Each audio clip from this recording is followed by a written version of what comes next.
It's nice. The view's nice. Yeah.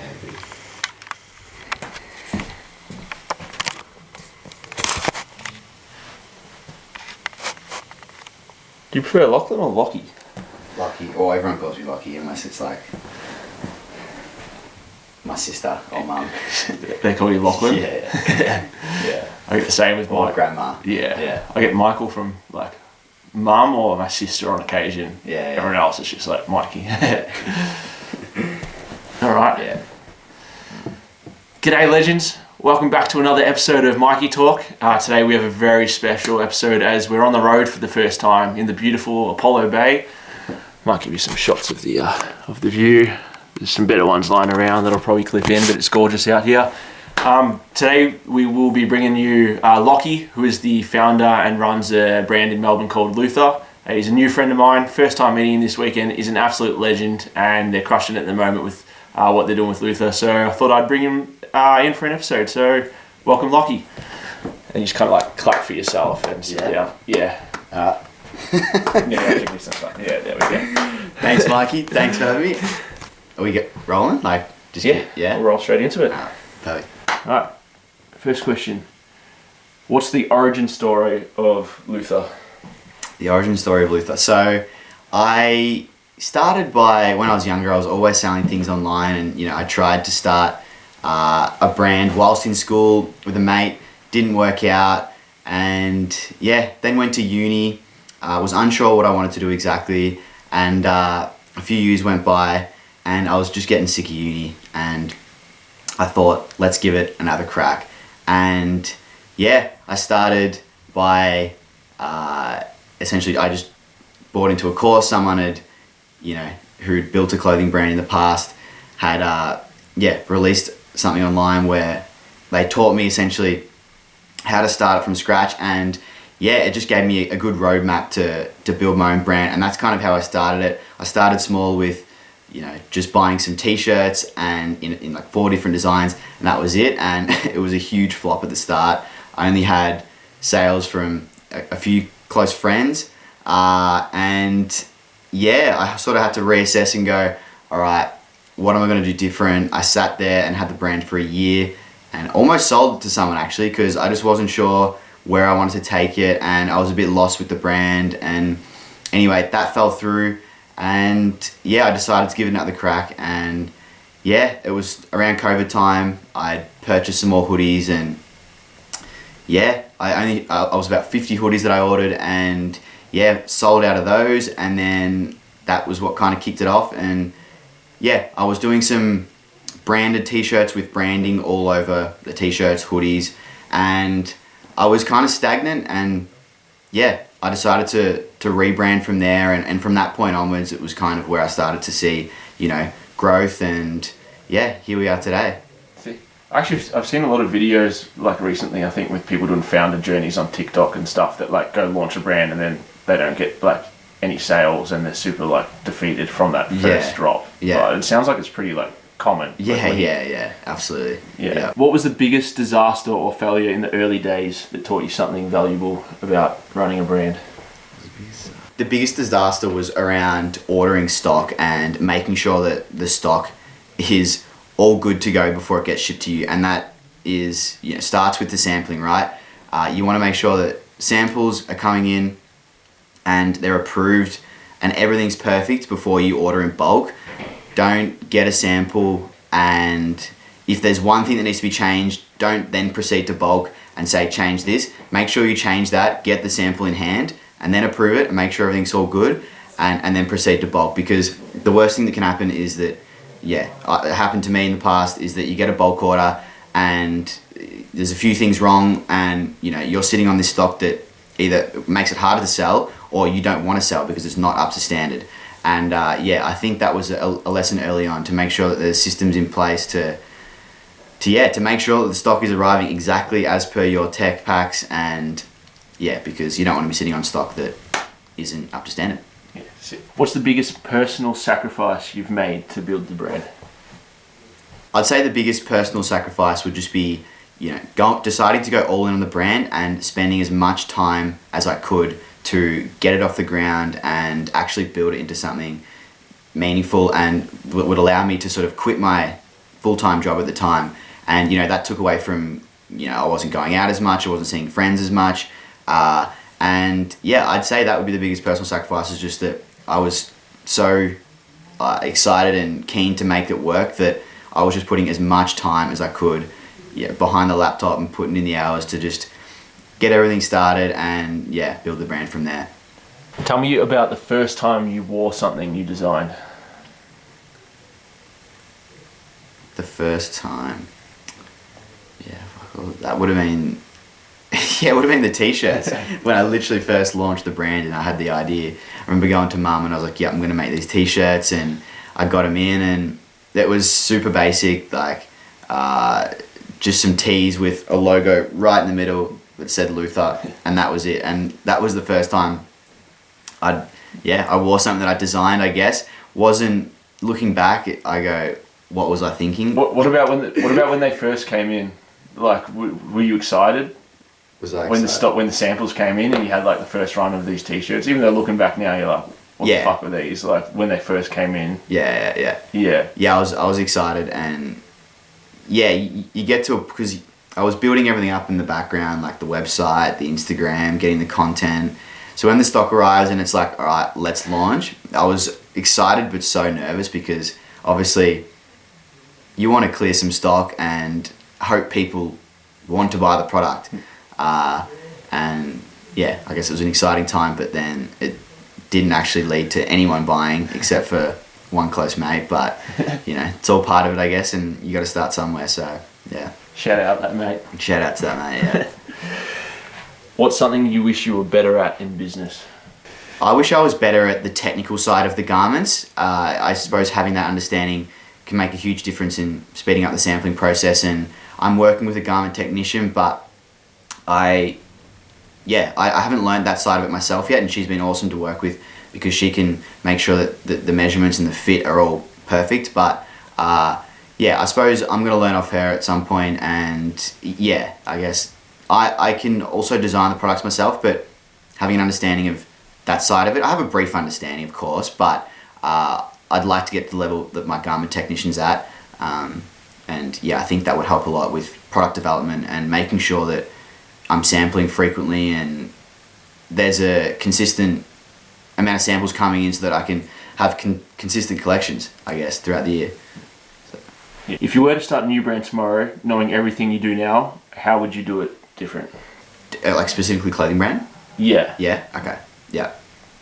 So if I was to start a new brand tomorrow, I would start with one or two products, and I'd start sampling, and I'd order the minimum, of course. I'd order the absolute minimum because you don't want to be sitting on stock that you can't move. And I'd test it as quickly as I can. I wouldn't go crazy with hyping it to, spending extra money on, fuck's sake, no, I butchered this. Let me start again. Yep. You can cut this, right? Yeah. I'll have a good little blue reel. Alright, if I was to start a brand tomorrow, I would start with one or two products. You don't need to go crazy with a full collection to start, and I just want to test them as quickly as possible. So I would order the minimums and get them in, and then run some ads and see if you can get any traction. And there's certain metrics that I'd be looking at to see whether there's demand for the product and if it's going to be a winner. I suppose if it is, you can order more, and if it's not, then you know to move on to the next, and you're not sitting on a whole bunch of stock. I think that would be the quickest way to start a new brand, and you just want to be getting feedback as soon as possible. Even the pre-order model is something that I would test, potentially selling the product without it actually being here yet, just to see if people actually would buy it and pull out their credit card to purchase. Because I think a lot of small brands, can get stuck with a stock, like a bunch of stock that doesn't move. So that'd be the first thing I'd do. How many did you get stuck with in your first one? I had 200 t-shirts and I had 4 different designs. So I had a lot of stock that I had to just clear to start with, and put them on sale to try and get rid of them. Yeah, so if you go back and do that again, you probably just do like one design, get 20 or 50 or like something, not just go 200 from the start and go all in. Yeah. But I'd also want to make sure that everything's looking good in terms of the website and you look like a legitimate brand. I think it's really important to make sure that the product photos, so to say the flat lay. So what I do is I get the flat lays, then I get the e-com model shots to show you how it looks on body, and then I also get some detail shots. And I think having all those different photos as well as the campaign shots that are out at a specific location or in a studio, I think that all helps with just making the brand look professional and you're not just some small startup. So yeah, I think that plays into it as well. Yeah. Tell me about a time where something went completely wrong with an order or launch and you had to figure out how to fix it on the spot. I would just say that it's just stock arriving faulty or not as per your tech pack. That's happened to me multiple times, and it's frustrating because you don't want to sell the stock faulty, and I didn't. So I had to speak with my manufacturers and solve that with them and show them like, all right, this is what I asked for and this is what it looks like. And then we had to work through that to make sure that they could replace the stock or give me a refund, and that's happened multiple times. Luckily, I've had some good suppliers that have worked with me and admitted that they made the mistake and they were willing to replace it free of charge. But that would be, that's stressful because especially when you're planning around drops, you've got stock arriving and you're expecting to sell it within, say, 1 or 2 weeks of it arriving, and you can't because it's faulty. And there's obviously a lead time with this stock coming. So even if they replace it, it's going to take 30 days to make the goods, and then another, depending on whether you get it shipped by air or sea, it's between a week to 4 weeks for that. So that's probably the one time or multiple times that something's gone wrong. It's just something that's going to happen. It's always it happens. But I think that's the importance of having a good supplier, is just that if they can admit that they're wrong in some point, and then, because at the end of the day it's a partnership, they need to work together with you to make sure that you've got a product that's good for your customer, and they need to do the same. So sick. Can you just tell us about your most recent trip to China and what it was like meeting the factories? Sure. Yeah. So that was a really, I love that trip, and I wish I did it a long time ago. It's funny because you spend so long behind a computer chatting to your suppliers, like the past 3-4 years, and meeting them face to face for the first time and hearing about them personally, and just building a relationship to make sure that you can, which helps in the future for, I guess, prioritizing your orders and negotiating better terms. So I think it's super important in that sense, and also just going over samples. I had samples in the works, so when I got to China, I could go over the samples, and if the fit was off, they could go off and fix it within half an hour and then bring it back and be like, is this better? And then we'd go, yep, and approve things straight away. So that was huge. And just seeing how the factories operate to get an idea of what actually goes on behind the scenes is important. And it gave me a newfound respect for sort of how much work goes into creating these orders. So I think for any brand owner, it's a trip that's worth doing, because as for all those points I just mentioned, it'll pay off in the long run. Who in your life gives you the most honest feedback about your designs, and what's the harshest thing they've ever said? I'd have to be my brother and sister, but I love it, and I want that because that's the feedback you need to make sure that we're, I guess, putting out things that we're happy with. And the harshest thing they've ever said would just have to be that it's shit and that who's going to buy it, which is a conversation that we have a lot, to be honest, with a lot of new products that we're working on at the moment. And it's all part of it. Not everything's going to be the best, but that's okay. It's just filtering through them and that's super important, isn't it? The ones that everyone likes. Like the fact that you've got them there, people that you trust and have your best interests at heart. Exactly. There's nothing more that can fuck you up than just having all yes people who are just like, yeah, this is sick, this is sick, this is sick. Exactly. Just to hype you up when like, no, like that's the feedback you really need. Yeah. I don't want people that are just going to say yes, because I know a lot of family would say yes because they just want to support you, but you want the feedback that's honest and genuine so that you can go, all right, perfect, that's some real feedback that I can take. And I also, speaking with some close followers of the brand and getting their feedback, because at the end of the day, they're the people buying over and over. So getting some feedback from them is important. How do you do that? Like just through like Instagram stories? I have close friends. Yeah. I have a close friends, and cool. It's only like a group of about 50 people. So I usually put samples up there and get some feedback from them by putting up polls. And yeah, sometimes people vote no, and that's the majority vote, and that's fine. Like I haven't released a product at that point, so at least I've got some feedback from them, and yeah, I think that helps. See, I love that. I've never thought of like using the close friends on Instagram as like a bit of like a little testing thing. It's cool. Yeah. All right.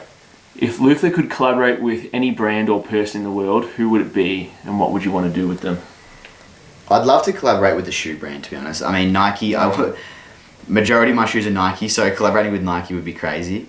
But otherwise, I love Justin Bieber, so I think collaborating with JB, his creative mind would be cool. I reckon that's what I'm gonna go with. Yeah. Yeah, sick. Yeah. And then even with Nike, like doing something like sick, like little like tracksuit set. Yeah. With the shoe. Exactly. Yeah. Yeah.